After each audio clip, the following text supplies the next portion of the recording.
boss. Appreciate you guys for tuning in. I rock with you if you rock with me. Remember, subscribe is the vibe. Your boy's on the road to 4K, man. I'm consistent. This is what I do. I grind.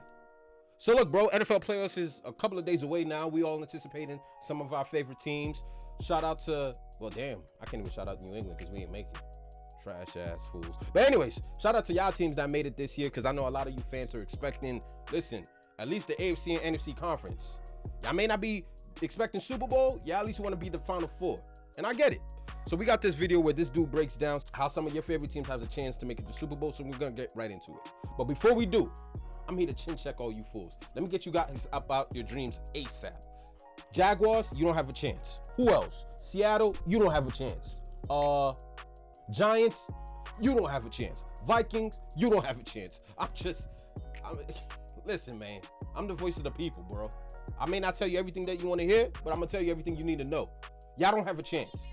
We're impressed. Congratulations, you guys made the playoffs, especially the Giants, bro. Y'all offense has been trash all year, bro. If not for a hot start, I don't know how you guys are even in this position, but you guys are. It is what it is. But y'all ain't winning no Super Bowl.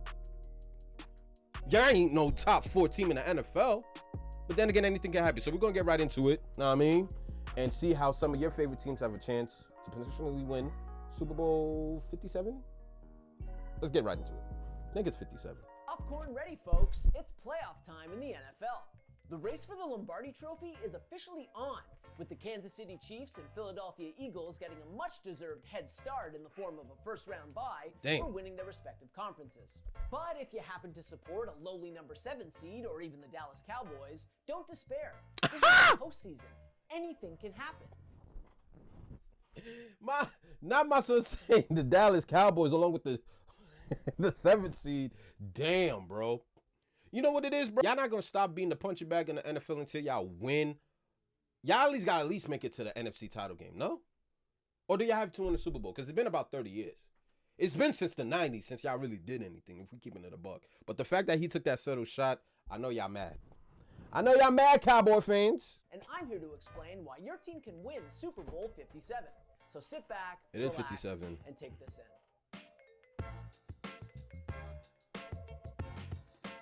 I already told you who don't have a chance. Why your team can win the Super Bowl 57. The Seahawks defied expectations all season long, making it into the playoffs after trading away franchise cornerstone Russell Wilson and watching career backup Geno Smith thrive instead. I ain't gonna hold you. Seattle sold Denver a bag of lemons, bro. Seattle robbed Denver, bro. How y'all make it to the playoffs with Geno Smith, but the Denver Broncos gonna make it with Russell Wilson? And Russell getting paid $250, and y'all paying Geno like he a waiter. Yo, Denver got robbed, bro. So why stop now? Seattle unexpectedly managed one of the NFL's 5 most dangerous passing attacks on account of the chemistry between Smith and wide receivers DK Metcalf and Tyler Lockett. And while their defense isn't exactly the Legion of Boom, they at least head into the playoffs with some positive momentum, having allowed a combined 22 points over their final 2 regular season games. Admittedly, it's hard to imagine Miami's first trip to the postseason in more than a half-decade bearing fruit if Tua Tagovailoa remains sidelined. He's not even playing. If he does manage to play, though, watch out.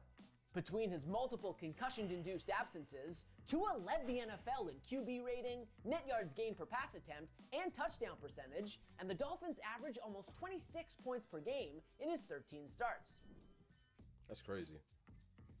They may not play the sexiest brand of football, and they didn't rack up many wins against quality teams in 2022, but the Giants consistently hang tough and hang on to the football. Pack them up, man. Top 10 in the league in time of possession and managed a better turnover differential than the Seahawks, Vikings, and Bills.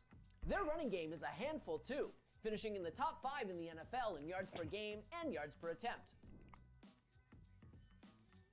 In the dozen games Lamar Jackson started this season, the Ravens went 8-4. In their other 5 games, they went 2-3. So it bodes extremely well for Baltimore that there's reportedly a strong chance their ailing QB returns to the field for the wildcard round. And we'll even see. If he doesn't, the Ravens still have a chance thanks to an elite defense that allowed the 3rd fewest points in the NFL this season. I don't know. They got to beat the Bengals. I don't know. While nobody would confuse the Chargers for one of the NFL's top squads, as only one of their 10 victories this year came Chargers is another disappointing franchise, bro. They're the heartbreak kids, bro, of the NFL. Because it always seems like they're always Super Bowl. They're always in the Super Bowl conversation. They're just barely drifting at the bottom. And then the season happens, and it's just injuries after injuries, or they just lose the last meaningful game. This year, they happen to have their breakthrough. Like, I think Herbert is better than a lot of people give him credit for.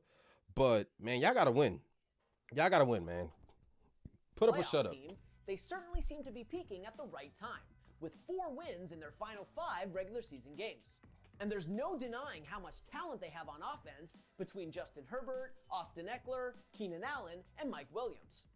All of whom should be good to go when the postseason gets underway, despite head coach Brandon Staley's boneheaded decision to leave in his starters to get hurt in their inconsequential regular season finale. Since Dak Prescott returned from injury, how about them Cowboys? The Cowboys have been an absolute wrecking ball on offense, averaging nearly 33 points per game en route to a second straight 12-5 season. It is I rock with my boy Lamb. Given their seed and path to the Super Bowl, that 4 of their 5 losses came on the road, but Dallas ultimately has no major weaknesses and has already proven that they can beat the other top teams. Cap, their major weakness is Dak. What are you talking about? What are we talking about? This man damn near led the league in interceptions, and he missed 5 games. Come on now, someone got to keep it a band with y'all. I'm finna sit here and listen to this cap. Let's keep it all the way a bean. Dak has been a migraine. Fuck a migraine. He's been a concussion, bro. My head hurt watching him play. Teams in the NFC. What are you talking about? No weaknesses. The Jaguars in the postseason doesn't exactly compute, but second-year QB Trevor Lawrence really does look like that dude.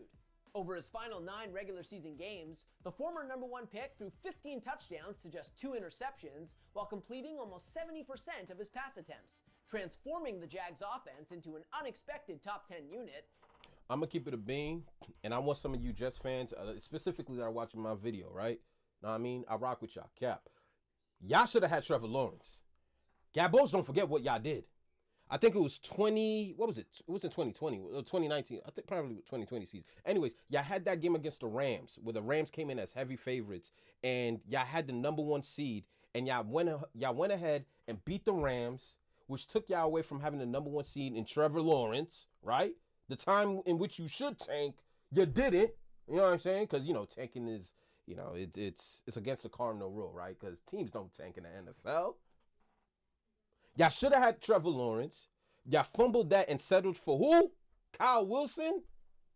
The kid that got benched for a 3rd stringer who can't throw for 200 yards in the passing game? Y'all trash for that. And y'all bailed out Jacksonville. Look at Jacksonville in the playoffs. Y'all got that elite defense with no quarterback, so therefore you ain't going nowhere. Look at you. And ultimately turning a formerly 3-6 Jacksonville team into a playoff squad. 3-6. That's what it's all about, man.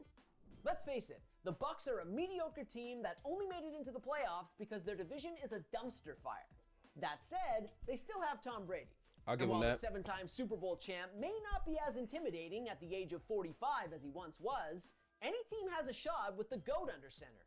Even this profoundly flawed Bucs team with an abysmal offensive line and running game. They have no running game. None. Believe it or not, Kirk Cousins led the NFL in game-winning drives in 2022. Propelling the Vikings to their best season in a half He's decade. trash. With Justin Jefferson in tow, he now has the best receiver he's ever had and one of the best young receivers in the history of the game to help him dispel his reputation as a big game choker and silence the folks who have called the Vikings frauds all season long. Remember how the Bengals made it to the Super Bowl last year? Well, they actually managed a better record and point differential this year. Despite missing star wide receiver Jamar Chase and lead running back Joe Mixon for extended stretches, the Bengals averaged more points per game than all but 6 other teams. They're the dark horses, bro. Quite as elite, I ain't gonna front. They're the dark horses. Still hasn't lost a game since Halloween. Them boys still don't get the respect they deserve. Brock Purdy all odds, and Kittle. The 49ers are a juggernaut who head into the postseason on a 10-game winning streak. And their incredible late-season surge wouldn't have happened without the exceptional play of Mr. Irrelevant Brock Purdy, who put up an absurd QB rating of 119 after getting thrust into starting duty in Week 14. How was he the last kid but drafted? As prolific as their offense remains, even with their 3rd-string quarterback running the show, It's their defense that makes them truly terrifying. Oh, yeah, for sure. The 49ers led the For NFL sure. this season in yards allowed per game, points allowed per game, and interceptions, and have surrendered more than 20 points in a game once since October 23rd. That was probably to Atlanta, too.